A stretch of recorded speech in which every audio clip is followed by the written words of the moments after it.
Quando eu recebi esse convite do Peter, ele falou assim: você está convidado para vir à editora, se tornar o diretor executivo, só tem um detalhe, eu não tenho como te pagar. Então, eu conversei com meu pai a respeito daquilo que a gente poderia fazer. Meu pai, na época, já tinha saído do Brasil e era diretor de missões da nossa denominação lá. E ele, conversando com o pessoal encarregado da área de missões, eles ofereceram o seguinte: você pode sair como missionário da nossa denominação, você levanta aqui nos Estados Unidos todo o sustento que você vai precisar para morar lá, e quando você chega ao Brasil, a gente te empresta, a nossa denominação te empresta de tempo integral para essa editora, porque a gente acredita naquilo que essa editora está fazendo. Então foi assim, durante uns 6 meses a gente visitou um monte de igreja, eu às vezes para um lado e a Lori para o outro lado, cada um falando e tentando levantar interesse e sustento lá. E depois de 6 meses a gente conseguiu. Então nós viemos para cá com o sustento da igreja. O nome da igreja é a Igreja Missionária Unida do Brasil. Não existe aqui em São Paulo, mas tem vários focos na região do Paraná, tem na Bahia, Rondônia, interior do estado de São Paulo. Então, durante cerca de 17 anos, 16 ou 17 anos, a gente trabalhou dessa forma. E meu sonho, quer dizer, meu objetivo era de fazer com que a editora crescesse a um ponto onde não fosse mais necessário isso. Para que em algum momento eu pudesse simplesmente romper a relação com a missão norte-americana e passar a receber aqui pela editora como todos os demais estavam recebendo também. Então isso acabou se estendendo um pouco e acabou acontecendo em 2003. Então, embora a gente mantivesse as amizades todas lá, a gente rompeu esse acordo que a gente tinha e passamos então a receber pela própria editora. Então hoje a gente não tem nenhum vínculo missionário, né? A editora Mundo Cristão é uma editora brasileira, o conselho que nós temos aqui é composto de brasileiros. E a gente, então, a prestação de contas que eu faço é em relação ao conselho que nós temos aqui e não a nenhuma entidade internacional. Nós temos muito contato com várias editoras estrangeiras, mas nenhum vínculo formal com ninguém. Então, a editora, ela se pauta constantemente pelo que as melhores editoras do mundo estão fazendo. Então, o benchmarking que a gente faz é sempre com os melhores. Nós temos chamado aqui, por exemplo, alguns consultores editoriais, nem cristãos, né, mas que entendem muito do mercado editorial.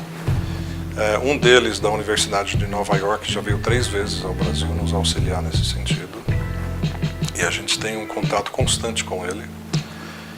E várias outras também.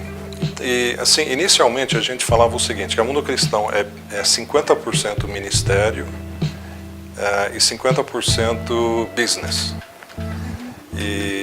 Mas ao longo dos anos eu fui entendendo que não basta esse modelo, essa maneira de entender não bastava, não era suficiente.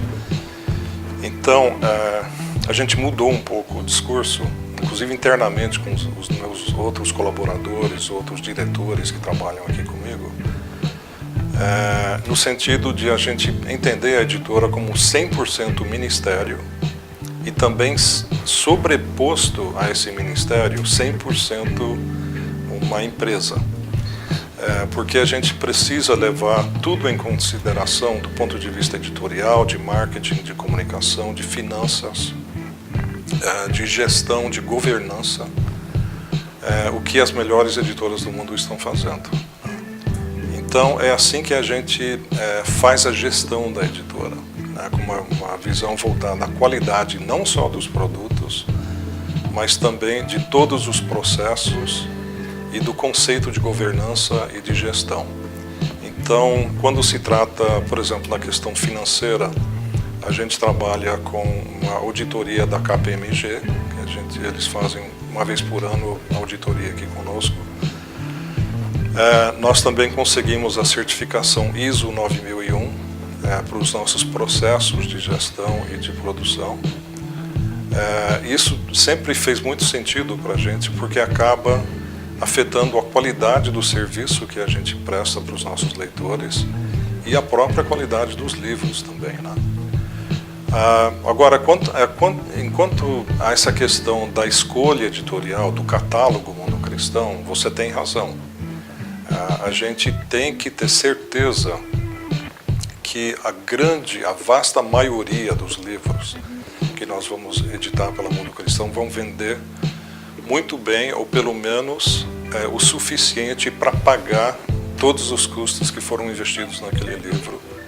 E a ideia é que gerem também lucros e superávites além disso, para que a gente tenha condições de caminhar para o futuro, tá? Por conta disso, a gente tem que às vezes publicar algumas obras que a gente sabe que vai ter um mercado grande, não são necessariamente livros dos nossos sonhos, né? Um livro que eu pego e leio em casa, por exemplo, né? Mas a gente sabe que existe um público muito grande para isso. Então a gente trabalha com alguns autores, algumas igrejas, alguns públicos nesse sentido. A gente foca sempre o leitor. E às vezes esse leitor é um leitor que está dentro de uma igreja meio que onde a gente não necessariamente crê em tudo que aquela igreja está pregando, né? Mas o nosso foco é naquele leitor que está dentro daquela congregação. Então, como é que a gente chega a ele? Então, nós temos vários autores que nós precisamos editar para chegar a esse pessoal. Agora, o que acontece? Quando o manuscrito chega para a gente e a gente enxerga algum problema teológico, algum problema doutrinário, alguma declaração que não bate bem com aquilo que nós entendemos que seja uma visão ortodoxa da Bíblia, nós temos um diálogo permanente com os escritores. Então nós temos os nossos editores aqui são treinados a fazer isso, a dialogar e para que mostrem aonde estão esses problemas. De vez em quando a gente tem que recusar um livro, né? Mas é muito raro que isso aconteça. Normalmente a gente consegue negociar a maneira daquilo colocar uma interpretação específica de algum versículo, para que o livro em si, embora talvez o autor não seja bem aceito pelos ortodoxos, pelo menos aquele livro ele tem começo e meio e fim, e é defensável do ponto de vista teológico e doutrinário. Então a gente tem que fazer muito desse tipo de coisa para existir no mercado, para continuar no mercado e também para dar um subsídio para a gente lançar o tipo de livro que dá muito prazer em editar. E às vezes esses são livros que não vendem tão bem. Agora, até isso está mudando. A gente percebeu, por exemplo, que alguns clássicos que a gente decidiu lançar venderam muito melhor do que a gente imaginava. Por exemplo, nós lançamos há 2 anos atrás o Discipulado do Bonhoeffer, uma nova tradução de excelente qualidade, direto do alemão para português. E a gente pensou, bom, vamos editar 5.000 exemplares e talvez ao longo de 1 ano e meio, 2 anos, a gente consiga esgotar esse estoque. Já voltamos 3 vezes para a gráfica, ou seja, já vendeu na casa de 16, 17 mil exemplares. A gente nunca imaginou. Então, por conta disso, a gente decidiu lançar uma outra obra clássica do Tolstói. Lançamos o livro que se chama Uma Confissão, do Tolstói, que é um livro pequeno, mas muito comovente sobre um momento de fragilidade na fé dele como um ortodoxo russo. Já vendemos também mais ou menos nessa mesma faixa, 17, 18 mil exemplares desse livro do Tolstói, né? Que a gente não imaginava que isso seria possível, né?